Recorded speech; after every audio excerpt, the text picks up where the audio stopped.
শখ করে পাকিস্তানিদের মতো চা বানানোর পট নিয়ে নিলাম। এই যে দেখুন, সিতারা ইয়াসিনের ব্লগ আমি সবসময় ফলো করি। আর আমি দেখেছি পাকিস্তানিরা না সবসময় চা খায়, আর ওরা অনেক সুন্দর করে ঘন দুধের চা বানায়। আর দিন নেই রাত নেই, সবসময় ওরা চা খায়, ওরা অনেক চায়ের শৌখিন।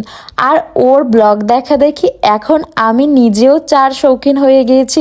দেখুন, ওর চা বানানো পটের মতোই কিন্তু আমারও চা বানানোর পটটা হয়েছে। আর এই তো এখানে আমি চা পাতাও কিনে নিয়েছি, কারণ চা পাতা শেষ হয়ে গিয়েছিল। এখন হচ্ছে আমি চা বানাবো। আর আজকে হচ্ছে ওদের মতো বানাবো না, আমি দুধটা প্রথমে ভালো করে ঘন করে জাল করে এরপরে হচ্ছে পাতি দিয়ে দেব। আর ওদের চা বানানোর স্টাইলটা অনেক ডিফারেন্ট আর অনেক মজা হয় নাকি।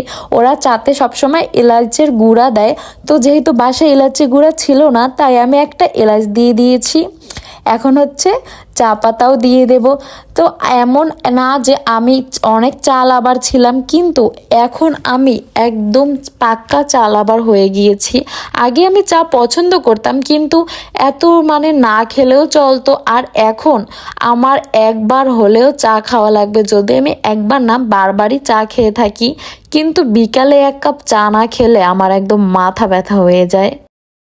এই যে দেখুন, আমার চা রেডি, কত সুন্দর একটা কালার এসেছে, তাই না বলুন? আর চেষ্টা করি এত যেহেতু চা খাই, চাতে একটু চিনি কম দিয়ে বা গুড় দিয়ে চা খাওয়ার। আমার ফুপি বলেছে যে চাতে একটু দুধ বেশি করে দিয়ে চিনিটা কম খেলেই অনেক ভালো হয়। আর আমি তার মতো করেই চা ফলো করি। তো এই যে দেখুন, আমার গরম গরম এক কাপ চা রেডি হয়ে গিয়েছে। এখনও কিন্তু টিভিতে পাকিস্তানিদের ব্লগই চলছে, কিন্তু আমি কিন্তু পাকিস্তানি হয়ে যাইনি। আল্লাহ হাফেজ।